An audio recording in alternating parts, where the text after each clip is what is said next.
Hello बच्चों, आइए आज हम शुरू करते हैं अपना हिंदी पाठ पुस्तक की पाठ 6। पाठ का नाम है कर्तव्य पालन। यह एकांकी श्री राम नरेश त्रिपाठी द्वारा रचित है और इसमें 2 पात्र हैं, राजा और एक वन रक्षक जिसका नाम है पुंडरीक। इस एकांकी में वन रक्षक के कर्तव्य पालन का सहज और सुंदर और रोचक वर्णन हुआ है। इस पाठ में यह दर्शाया गया है कि जो व्यक्ति बिना किसी लालच के ईमानदारी से अपने कर्तव्य का पालन करता है उसे किसी न किसी रूप में अपनी ईमानदारी का पुरस्कार अवश्य मिलता है। राजा वन रक्षक की ईमानदारी से प्रसन्न होकर उसे पुरस्कृत करते हैं। स्थान जंगल का रास्ता, समय शाम, पात्र हैं राजा और राजा का दरबारी। राजा जंगल से निकलकर एक रास्ते के किनारे खड़ा है। राजा यकायक पहुंचकर, यह तो किसी के घर का रास्ता है, यह सबके लिए खुला नहीं हो सकता। खड़े खड़े होठों पर उंगली रखकर मैं राजा हूँ। आश्चर्य है, अंधेरा मेरी कुछ भी परवाह नहीं करता, वह बढ़ता ही आ रहा है। मामूली आदमी की तरह मैं भी भूल और भटक सकता हूँ। पूरब पश्चिम उत्तर दक्षिण दिशाएं भी जो मेरा आतंक मानती थी, इस समय सब चुप हैं।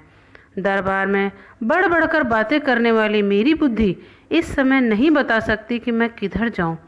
इस समय तो किसी भूखमंगे का कुत्ता भी मुझे भूख सकता है। एक राजा जंगल के रास्ते में निकल पड़ता है और वह रास्ता भटक जाता है।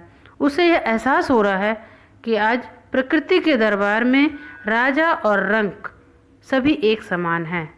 राजा और रंक का मतलब है या अर्थ है आम मनुष्य। तो राजा का कहना है कि आज उसे एहसास हो रहा है कि राजा और रंक सभी एक समान होते हैं। इस समय तो किसी भिखमंगे का कुत्ता भी मुझे भूख सकता है और वह भिखमंगा मिला तो मुझे सलाम ना करे। और ये बढ़िया बढ़िया चमकीले कपड़े, ओह, मुझे पता तो चल गया कि मैं वास्तव में राजा ही नहीं मनुष्य भी हूँ। किसी की आहट सुनता है, कोई आ रहा है, मुझे क्या करना चाहिए? क्या कुछ राजापन दिखाऊं? नहीं नहीं, फेंको इस राजापन के ढोंग को, मनुष्य होने का लाभ लो। राजा एक आम मनुष्य के रूप में व्यवहार करने का प्रयास कर रहा है। वन रक्षक का प्रवेश। वन रक्षक, आज मैं बदमाश को पकड़ पाया हूँ। तुम कौन हो? राजा, मैं बदमाश नहीं। वन रक्षक, अच्छी बात है, किसने बंदूक चलाई? राजा, मैंने नहीं चलाई। वन रक्षक तिरस्कार के स्वर में, तुम झूठ बोलते हो।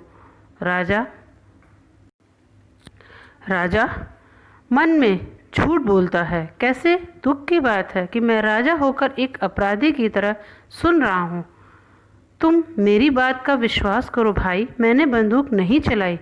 वन रक्षक, अच्छा, इधर आओ, तुमने राजा के एक हिरन को गोली मारी? क्या नहीं मारी? राजा, नहीं, सचमुच नहीं, मैं खुद राजा का बहुत सम्मान करता हूँ। मैंने भी गोली की आवाज़ सुनी है और मुझे भय है कि तुम चोर या डाकू जंगल में छिपे हुए हो।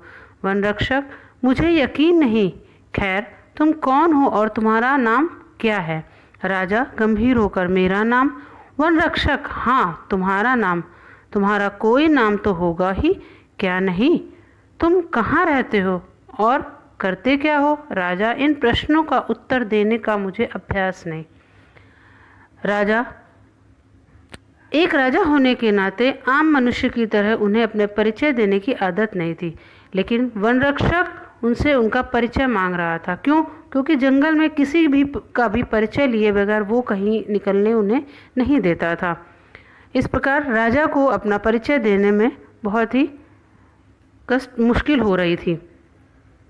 वन रक्षक, हो सकता है, पर यही प्रश्न है जिनके उत्तर देने से सच्चे आदमी को डर नहीं लगता। खैर, अगर तुम अपने बारे में कोई साफ उत्तर नहीं देना चाहते हो तो मत दो, मगर तुम जाना कहाँ चाहते हो? चलो मैं तुमको बाहर निकालाऊं। राजा शुद्ध होकर, तुम किस अधिकार से? वन रक्षक जोश के साथ, मैं राजा का वन रक्षक पुंडरीक हूँ, इस अधिकार से। राजा गौर से देखकर पुंडरीक। वन रक्षक अकड़ के साथ, जी हाँ पुंडरीक, किसी आदमी को जिस पर मुझे शक होता है और जब तक वह अपना परिचय जितना तुमने दिया है उससे अधिक नहीं देता, मैं इस राह से नहीं जाने देता। यहाँ पर वन रक्षक राजा का परिचय मांग रहा है, लेकिन राजा अपना परिचय नहीं देना चाह रहे हैं, इसलिए वन रक्षक उन्हें आगे नहीं जाने दे रहा है और यह कह रहा है कि अगर आपको कहीं जाना है तो लाइए हम आपको छोड़िए हैं, लेकिन आप मुझे पूरा परिचय दीजिए। अब राजा जब उनको परिचय नहीं दे रहे हैं, इसलिए उस वन रक्षक को उन पर शक हो रहा है कि कोई ये चोर या डाकू है जो इस जंगल में छिपे हुए हैं। राजा, अच्छी बात है भाई, मुझे बड़ी खुशी है कि मेरी तरह तुम भी राजा के एक अच्छे अफसर हो। अगर तुम विश्वास करो। वन रक्षक, नहीं, तुम विश्वास के पात्र नहीं हो। राजा बहुत समझाने की कोशिश कर रहा है उस वन रक्षक को, लेकिन उस वन रक्षक को विश्वास नहीं हो रहा है। राजा, मैं राजा का एक अफसर हूँ। मैं राजा के साथ इस जंगल में शिकार खेलने के लिए आया था और यहाँ राह भूल गया हूँ। जंगल में मुझे रात हो गई है और मैं घर से बहुत दूर पड़ गया हूँ। वन रक्षक, इसमें सच्चाई की कमी है।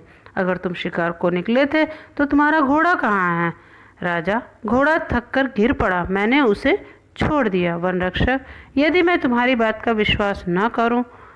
राजा, मैं झूठ नहीं बोलता। भले आदमी। वन रक्षक, वाह वाह, दरबार में रहते हो और झूठ नहीं बोलते। इस वक्तव्य में पुंडरीक दरबारियों पर व्यंग कर रहा है कि दरबारी होने के लिए झूठ बोलना आवश्यक है। राजा अपनी सच्चाई साबित कर रहा है, लेकिन वन रक्षक को विश्वास नहीं हो रहा। राजा का कहना है कि वह जंगल में शिकार खेलने आया था और राह भूल गया है और वह उसका घोड़ा थक गया था, इसलिए उसने छोड़ दिया। लेकिन वन रक्षक पुंडरीक को इस बात पर विश्वास नहीं हो रहा है। राजा, खैर तुम जैसा समझो, मगर मैं झूठ नहीं बोल रहा हूँ, यह मैं तुमको विश्वास दिलाता हूँ। यदि तुम कभी राजधानी में आओगे तो मैं तुमको दिखा दूंगा कि मैं झूठ नहीं बोल रहा हूँ। जेब से 1 रुपया निकालकर पुंडरीक की ओर हाथ बढ़ाकर, यह लो इनाम, और आज रात को मुझे अपनी झोपड़ी में रहने दो। वन रक्षक राजा का मुंह देखता है। यदि यह कम हो तो सवेरे तुम कहोगे वहीं तुमको दूंगा और खुश कर दूंगा। यहाँ पर राजा ने अपनी जेब से 1 रुपया निकालकर पुंडरीक को दिया। पुंडरीक की ओर बढ़ाता है और कहते हैं कि यह तुम रख लो और मुझे 1 रात अपनी झोपड़ी में रहने दो। क्यों? क्योंकि वन रक्षक पुंडरीक को विश्वास नहीं हो रहा था और राजा उसकी परीक्षा लेना चाह रहे थे कि ये रिश्वत लेते हैं या नहीं। इस प्रकार से यहाँ पर वन रक्षक पुंडरीक क्या कहते हैं?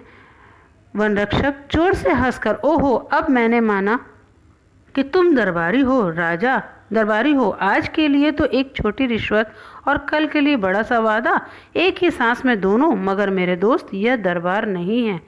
वन रक्षक का कहना कि वह रिश्वत नहीं लेता है और जो राजा थे वे उससे एक बड़ा वादा भी कर रहे थे कि कल तुम्हें और दे दूंगा। इस प्रकार से वन रक्षक ने यह दिखाया कि वह कोई दरबार नहीं है जहाँ पर रिश्वत ली जा रही है। राजा क्रोध से, तू एक नीच आदमी है, जबान संभाल कर नहीं बोलता।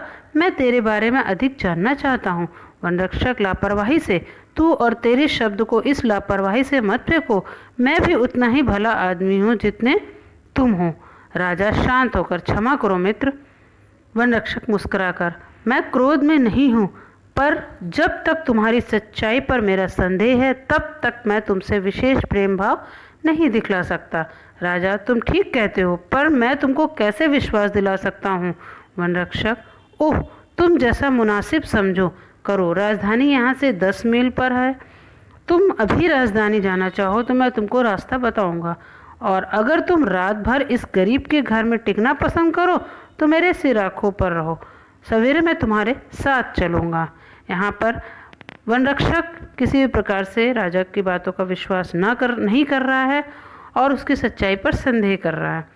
यहाँ और राजा से कहना चाह रहा है कि अगर वो राजधानी जाना चाह रहे हैं तो वह उसको रास्ता दिखा रहे हैं और वो जा सकते हैं। राजा, क्या तुम अभी साथ नहीं चल सकते? वन रक्षक, नहीं, चाहे तुम राजा ही क्यों ना हो। राजा, तब तो चलो, मैं तुम्हारे ही घर में रात काटूंगा। घोड़े पर सवार एक सरदार का प्रवेश। अब इस प्रकार से यहाँ पर एक घोड़े पर सवार होकर एक सरदार का प्रवेश होता है। दरबारी: महाराज कुशल से तो हैं? महाराज के लिए हमने सारा जंगल छान मारा। वह दरबारी क्या कहता है? महाराज राजा को देखते हुए वह कहता है कि हे राजा, कि हमने आपके लिए सारा जंगल छान मारा, आप ठीक ठाक तो हैं? वन रक्षक चकित होकर आंखें फाड़कर: कौन? महाराज, तब तो मुझसे बड़ी भूल हुई है। घुटने टेक कर: महाराज, आपके साथ मैंने जो ढिठाई की उसे क्षमा कीजिए। ढिठाई का अर्थ है दुस्साहस। राजा तलवार खींचता है। वन रक्षक: महाराज, आप अपने उस सेवक का वध निश्चय ही नहीं करेंगे जिसने ईमानदारी से अपना फर्ज अदा किया है। वन रक्षक बहुत ही अफसोस करता है और राजा से माफ़ी मांगता है और कहता है, राजा, आप उस वन रक्षक का वध बिल्कुल नहीं करेंगे जिसने अपना फर्ज ईमानदारी से निभाया है। राजा: नहीं मेरे सच्चे बहादुर मित्र, नहीं, मैं तुमको क्षमा नहीं कर सकता। मैं तुम्हारे जैसे नेक और सच्चे आदमियों के सम्मान का ऋणी हूँ। राजा अपना अफसोस जाहिर करते हुए कहते हैं, इतने नेक और ईमानदार व्यक्ति को अभी तक मैंने नहीं पहचाना था और मैंने सम्मान भी नहीं किया था। मैं तुम्हारे जैसे आदमियों का सम्मान करता हूँ। उठो राजरत्न पुंडरीक, उठो, अपनी पदवी का प्रमाण और मेरी प्रसन्नता का चिन्ह यह तलवार लो। राजा अपनी तलवार पुंडरीक को देते हैं। तुमने हमें जो सुख दिया है उसके लिए 1000 रुपये सालाना का पुरस्कार तुमको जीवन भर मिलता रहेगा। और राजा उसकी इस ईमानदारी से प्रसन्न होते हैं और कहते हैं कि हर सालाना तुमको 1000 रुपये का पुरस्कार अपने जीवन भर मिलता रहेगा। राजा तलवार देता है। पुंडरीक घुटने टेक कर उसे दोनों हाथों से लेता है और माथे से छुआता है, फिर खड़े होकर राजा को प्रणाम करता है। राजा: पुंडरीक, पुंडरीक महाराज। राजा: चलो, हमें महल तक पहुँचाओ, आज तुम मेरे मेहमान रहोगे। पुंडरीक प्रसन्न होकर सिर झुकाकर: जो हुक्म महाराज। राजा सरदार से के घोड़े पर सवार होकर चलता है। उसके आगे पुंडरीक रास्ता दिखाता है, चलता है। सरदार राजा के पीछे जाता है। इस प्रकार पुंडरीक ने अपनी ईमानदारी का इनाम पाया और राजा उससे बहुत ही खुश थे और उन्हें ऐसा लगा कि हाँ, उसके राज्य में सच्चाई भी है और ईमानदारी भी है। इस प्रकार इस एकांकी में यह दर्शाया गया है कि ईमानदार व्यक्ति अगर सच्चे मन से, सच्चाई से, ईमानदारी से अपना कर्तव्य का पालन करता है तो उसको ज़रूर पुरस्कृत किया जाता है।